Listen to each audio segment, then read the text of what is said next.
নমস্কার বন্ধুরা, আজকে আমরা করব ঝিঙ্গা আলু পোস্ত।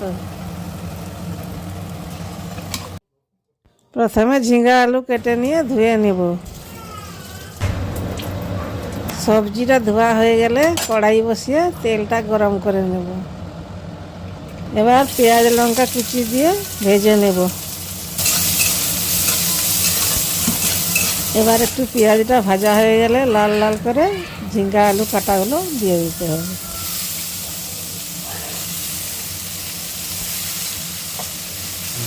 তারপরে স্বাদ অনুসারে নুন দিয়ে হলুদ দিয়ে নেড়ে চেড়ে দিতে হবে।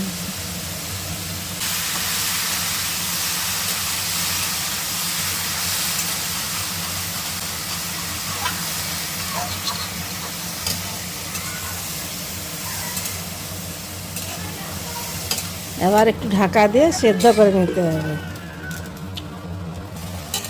এবার ঢাকনা খুলে আবার নেড়ে চেড়ে দিয়ে ভালো করে ভাজতে হবে।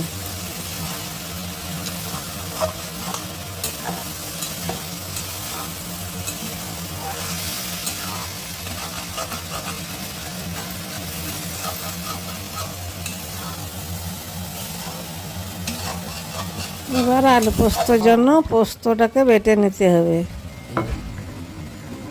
আপনি গ্রাইন্ডারও শিলনোড়ায়ও বাটতে পারেন, কিন্তু এটাতে বাটলে একটু টেস্ট ভালো হয়।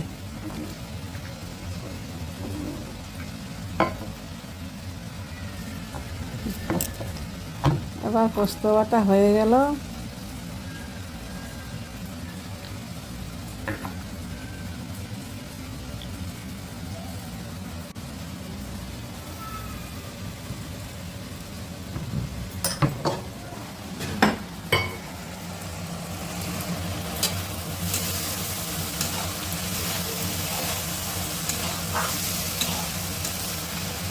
ঝিঙ্গা আলু নাড়াচাড়া করে ভালো করে ভাজা হয়ে আসছে।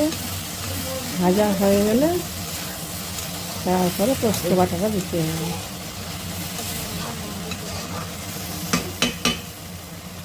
এরপরে পোস্ত বাটাটা দিয়ে দিতে হবে। পোস্ত বাটাটা দিয়ে ভালো করে নাড়াচাড়া করতে হবে, একটু যেন ভাজা হয়ে যায় পোস্তটা, তাহলে ভালো গন্ধ আসবে।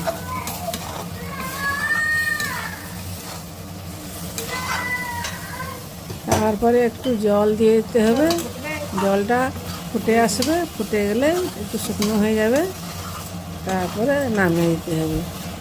হয়ে গেল ঝিঙে আলু পোস্ত।